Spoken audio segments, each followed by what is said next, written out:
Hi, my name is Leslie, and I will talk about the China and Mexico as target countries for the change in orientation of USA trade policies. The trade war between a large country and a small country can result gains for the large country but losses from the small one. Their war cannot lead to the gains for all countries involved, and comparison may lead to the very solution for all countries. The end of the 2016 and the beginning of the 2017 saw a dramatic change in the global trade picture. After the British referendum supporting the exit of the United Kingdom from the European Union, the USA presidential election followed with the victory of Donald Trump, who made many protectionist statements during the campaign, particularly to trading in China, Mexico, and Germany with important duties.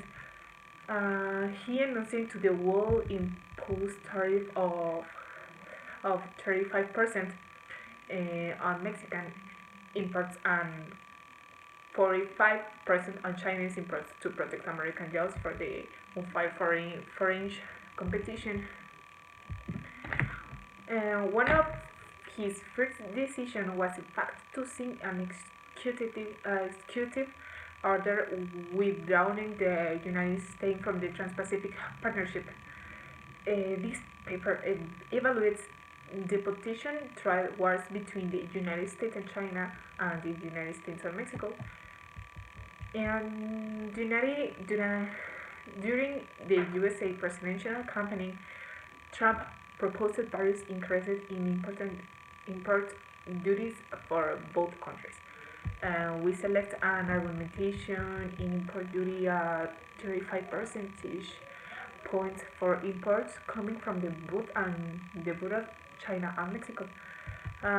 In 2018, the United States publishes a list of additional tariffs of Chinese products worth $2 billion. This will also be the duty of taxes the $34 billion in Chinese import. Given the issues in Beijing contracted with tariffs on the some values of USA goods, including soybeans and cars, that China has promised relations in dollar for dollar. The boys, the, the, the vice president of the Center for China and Globalization, Victor Goes, says between China and the United States, the best option is always to speak and negotiate equal conditions. But, for example, so that the United States accepts one thing to deny something else, and the giving around the table in general, the situation is completely unacceptable now.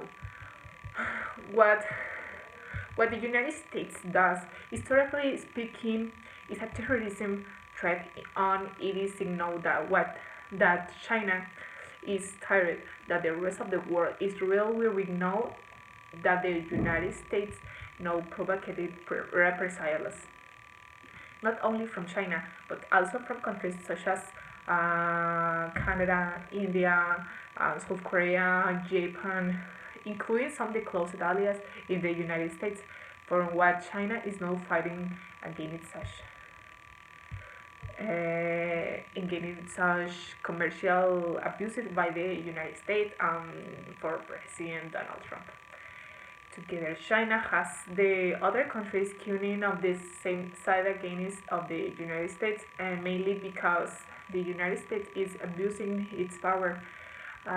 It's getting on top of the MCO, and eventually it will. And the United States, the United States miscalculate, because between China and the United States, the total image is not only trading goods but also trading service, but also invest in American of companies operating in China. These have a total annual income about 300 billion of dollars. In case the United States keep imposing such a tariffs of Chinese goods exported to the United States, and China will have no other option but take measure against revenue coming from USA. Companies invest in China and includes a range of companies such as Ford Motor, General Engine, etc. Michael's Michael Jones, co-founder USA National Tea Party movement, says, in the United States, there has been an explosion in trading deficit with China, approximately $87 billion in 200 in 2000. That is now global to 375 billion larger in a history of the trade relationship is based on that the intellectual property in tariffs are roughly 3 times what the vice president of the Center for China, Victor, mentions that the automotive sector is an important sector.